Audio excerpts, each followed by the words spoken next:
জাপানের শীর্ষস্থানীয় রাসায়নিক কোম্পানি ডিআইসি কর্পোরেশন আজ সকালে বাংলাদেশে তাদের নতুন কারখানার ভিত্তিপ্রস্তর স্থাপন করেছেন। নারায়ণগঞ্জের মেঘনা ইন্ডাস্ট্রিয়াল ইকোনমিক জোনে নতুন কারখানার ভিত্তিপ্রস্তরটি স্থাপন করা হয়। বুধবার 22 জানুয়ারি সকাল 11টা নাগাদ ভিত্তিপ্রস্তর স্থাপন অনুষ্ঠানটি আয়োজিত হয়। ডিআইসি কর্পোরেশনের পক্ষ হতে ভিত্তিপ্রস্তর স্থাপন অনুষ্ঠান উদ্বোধন করেন প্রতিষ্ঠানটির কনস্ট্রাকশন ম্যানেজার সিদ্ধার্থ দে। উপস্থিত ছিলেন কান্ট্রি ম্যানেজার মোহাম্মদ জসিম উদ্দিন, বিক্রয় ও বিপণন প্রধান মোহাম্মদ সালাত হাসান সহ সংশ্লিষ্টরা। ডিআইসি কর্পোরেশন 1908 সালে জাপানে প্রতিষ্ঠিত হয়। এটি বর্তমানে বিশ্বের 60টিরও অধিক দেশে কার্যক্রম পরিচালনা করছে। কোম্পানিটি কালি, রং, পলিমার, বিশেষ ধরনের প্লাস্টিক, যৌগ পদার্থ এবং বায়োরাসায়নিক উপাদানের উন্নয়ন, উৎপাদন ও বিক্রয়ে বিশ্বব্যাপী সুপরিচিত। বাংলাদেশের ডিআইসি 2021 সালে প্রথম তাদের কার্যক্রম শুরু করে।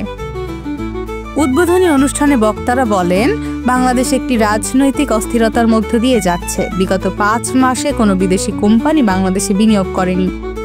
এরকম একটি মুহূর্তে ডিআইসি এর মতো একটি বড় প্রতিষ্ঠান বাংলাদেশে বিনিয়োগ করছে, এটি সত্যি অভাবনীয়। 5 মাসের মধ্যে আমি কোনো বিনিয়োগের সংবাদ শুনিনি, যেটা দেশের জন্য সত্যি অসুবিধা। সেই রকম একটি মুহূর্তে ডিআইসির মতো একটা প্রতিষ্ঠান, জাপানিজ একটা প্রতিষ্ঠান বাংলাদেশে ফ্যাক্টরি করতেছে, আমি সত্যি আনন্দিত। একটি গবেষণা বলে 70% জাপানি কোম্পানি বাংলাদেশের ব্যবসায়ের পরিবেশ নিয়ে অসন্তুষ্ট। এত দোষ সত্ত্বেও ডিআইসি বাংলাদেশে বিনিয়োগ করেছে। একজন বাংলাদেশি হিসেবে আমরা সত্যি আনন্দিত। বক্তারা আরো বলেন, congratulations and welcome to the manufacturer in the DIC company in Bangladesh. Then very soon we will start it. নানা রকম ইন্টারনাল অসুবিধা থাকা সত্ত্বেও now we are ready for the work. আমরা এখন কাজটা শুরু করতে যাচ্ছি। আমাদের একটা ভালো বড় প্ল্যান আছে ডিআইসি বাংলাদেশ নিয়ে। ইমিডিয়েটলি আমরা এখানে একটা এই প্ল্যানটা শুরু করব, প্ল্যান ফ্যাসিলিটি দিয়ে, এবং আলটিমেটলি সঙ্গে যেটা প্ল্যান আছে ফুল ফ্লেজেড ম্যানুফ্যাকচারিং প্ল্যান। আমাদের বিজনেস কলিগসরা অলরেডি এখানে আছেন, ওয়ার্ক সাকাটা পার্টিসিপেশন আছে, seek support from them also for setting up. Finally, to convince Japan to approve the capex.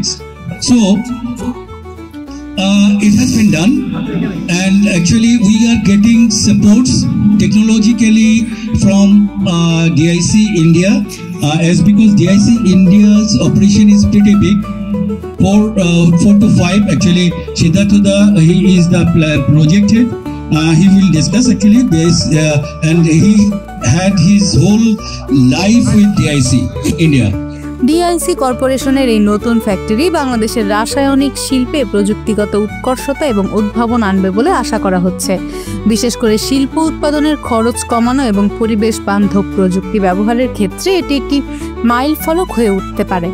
বিশ্লেষকরা মনে করছেন, জাপানি কোম্পানির এই উদ্যোগ শুধু অর্থনৈতিক লাভ নয়, বরং বাংলাদেশে বিদেশি বিনিয়োগের প্রতি নতুন আস্থা তৈরি করবে।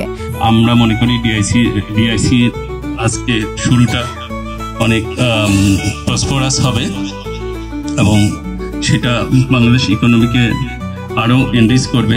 রাজনৈতিক অস্থিরতার মধ্যেও এমন উদ্যোগ ভবিষ্যতে আরো বিদেশি বিনিয়োগ আকর্ষণে সহায়ক হতে পারে।